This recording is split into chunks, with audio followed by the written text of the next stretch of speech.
അതിൽ ഇപ്പോൾ ഈ ഡീനിനെതിരെ ചിഞ്ചുറാണി അടക്കമുള്ളവർ രംഗത്തെത്തിയിട്ടുണ്ട് എന്ന് പറഞ്ഞാൽ ഈ വിഷയം ഗൗരവമായിട്ടാണ് സർക്കാർ കണക്കാക്കുന്നത്. തെരഞ്ഞെടുപ്പ് അടുത്തിരിക്കുന്ന ഘട്ടത്തിൽ SFI പ്രതിരോധത്തിലാവുന്ന ഒരു വിഷയത്തിൽ സർക്കാർ എന്ത് നടപടിയാണ് ഉദ്ദേശിക്കുന്നത്? എന്തെങ്കിലും സൂചനകൾ ലഭ്യമാണോ? ഇതുവരെയും ഡീനെയോ അല്ലെങ്കിൽ ഇതിന് ചുമതലയുള്ള വാർഡനെയോ ട്യൂട്ടറെയോ ഈ പ്രതിപട്ടികയിൽ ചേർക്കുകയോ അവർക്കെതിരെ നടപടിയെടുക്കുകയോ ചെയ്തിട്ടില്ല എന്നാണ് മനസ്സിലാക്കുന്നത്. ഇവർ അധ്യാപക സംഘടനകളുടെ പ്രതിനിധികളാണ് എന്നുകൂടി ഞാൻ മനസ്സിലാക്കുന്നു. എന്താണ് നമുക്ക് കിട്ടുന്ന പ്രതികരണം? അതിൽ ശക്തമായ നടപടിയുമായി മുന്നോട്ട് പോകുമെന്നാണ് മന്ത്രി ചിഞ്ചുറാണി പറയുന്നത്. നേരത്തെ മുഖ്യമന്ത്രി തന്നെ വിഷയത്തിൽ ഇടപെട്ടതുകൊണ്ട് ഇതിന് ഗൗരവ സ്വഭാവം മൃഗസംരക്ഷണ വകുപ്പ് നൽകുന്നുണ്ട്. വെറ്റിനറി സർവകലാശാല VC അടക്കമുള്ളവർക്ക് ഇത്തരത്തിൽ തന്നെയാണ് നിർദ്ദേശം നൽകിയിരിക്കുന്നത്. പ്രത്യേകിച്ച് വലിയ തോതിൽ പ്രതിഷേധം കൂടി ഉയർന്നു വരുന്ന സാഹചര്യത്തിൽ ഞാനിപ്പോൾ സെക്രട്ടേറിയറ്റിന് മുന്നിലാണ്. സെക്രട്ടേറിയറ്റിന് മുന്നിൽ ഇന്നലെ KSU ജില്ലാ കമ്മിറ്റി നടത്തിയ മാർച്ച് സംഘർഷത്തിലാണ് അവസാനിച്ചത്. ABVP സംസ്ഥാന സെക്രട്ടറി നിരാഹാരമിരിക്കുകയാണ് 24 മണിക്കൂർ. വലിയ തോതിലുള്ള പ്രതിഷേധവുമായി മുന്നോട്ട് പോവുകയാണ് എന്ന് തന്നെയാണോ? ഉറപ്പായിട്ടും. കാരണം ABVP കോളേജിന് മുമ്പിൽ 24 മണിക്കൂർ ഉപവാസത്തിന് ശേഷമാണ് സെക്രട്ടേറിയറ്റിലേക്ക് വന്നിട്ടുള്ളത്. നമുക്കറിയാം, ചിഞ്ചുറാണി ഇന്ന് കാലത്ത് റിപ്പോർട്ടറിനോട് പറയുന്നത് കേട്ടു, ഡീനിൽ പങ്കില്ല, അല്ലെങ്കിൽ ഡീനെ സംരക്ഷിക്കേണ്ട ആവശ്യമില്ല എന്ന്.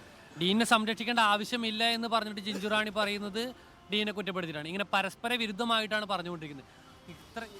ഡീനെ കൂടി ഇതിൽ പ്രതി ചേർക്കണമെന്ന ആവശ്യം ശക്തമാണ്. ജുഡീഷ്യൽ അന്വേഷണം വേണമെന്നാണ് കോൺഗ്രസ് പറയുന്നത്.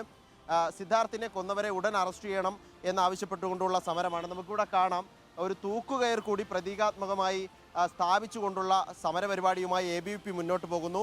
കോൺഗ്രസിൻ്റെ സമരം ഇന്ന് നടക്കും. സംസ്ഥാന വ്യാപകമായി സമരവുമായി പ്രതിപക്ഷ വിദ്യാർത്ഥി സംഘടനകൾ രംഗത്തെത്തുന്ന കാഴ്ചയാണ്.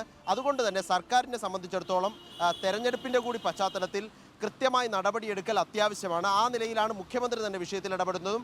ചിഞ്ചുറാണി ഡീനെ കുറ്റപ്പെടുത്തുന്നു എന്ന് പറയുമ്പോഴും എന്ത് നടപടി വരും എന്നതിലാണ് ആകാംക്ഷ. ഇത് സംബന്ധിച്ചുള്ള യോഗങ്ങൾ മന്ത്രിയുടെ നേതൃത്വത്തിൽ ഇന്ന് ചേരുമെന്നാണ് പ്രധാനപ്പെട്ട കാര്യമാണ്. അതിൽ എന്ത് നടപടി വരും എന്നതാണ് പ്രധാനപ്പെട്ട ചോദ്യം. 31 വിദ്യാർത്ഥികൾക്ക് പഠനവിലക്ക് ഏർപ്പെടുത്തി, ശരി.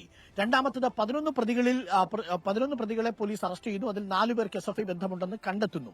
ഇനി 18ഓളം പേരാണ് ഇതിന് പിന്നിലുള്ളതെന്നാണ് മനസ്സിലാക്കുന്നത്. 130 വിദ്യാർത്ഥികൾ ഈ സംഭവത്തിന് സാക്ഷ്യം വഹിച്ചു എന്ന് പറയുന്നു. കേരളത്തിൽ കേട്ടുകേൾവിയില്ലാത്ത ഒരാൾക്കൂട്ട വിചാരണയാണ് പൂക്കോട് കണ്ടത്. അക്കാര്യത്തിൽ നമ്മൾ അങ്ങനെ തന്നെ പറയണം. അധ്യാപകർക്കെതിരെ എന്തുകൊണ്ട് നടപടി വൈകുന്നു എന്ന ചോദ്യവും പ്രസക്തമാണ്. അതിൽ ഞാൻ തിരിച്ചു വരാം. നമുക്ക് കൂടുതൽ വിവരങ്ങളും പ്രതികരണങ്ങളും തേടൂ. ഇന്നൊരു പക്ഷേ ഈ അധ്യാപകർക്കെതിരെ നടപടി ഉണ്ടാകുമോ എന്നതാണ് ഏറ്റവും പ്രധാനപ്പെട്ട കാര്യം. അച്ഛൻ നേരത്തെ പറഞ്ഞു, നീതി ലഭിച്ചില്ലെങ്കിൽ സമരം ചെയ്യും എന്നാണ്. അച്ഛനും അമ്മയും പോയി ഏത് വീടിന് മുന്നിലാണ് ഇരിക്കേണ്ടത് അവിടെ ഇരിക്കും എന്ന് ഹൃദയം പൊട്ടി പറയുന്നതും കേരളം കേട്ടിട്ടുണ്ട്. നമുക്ക്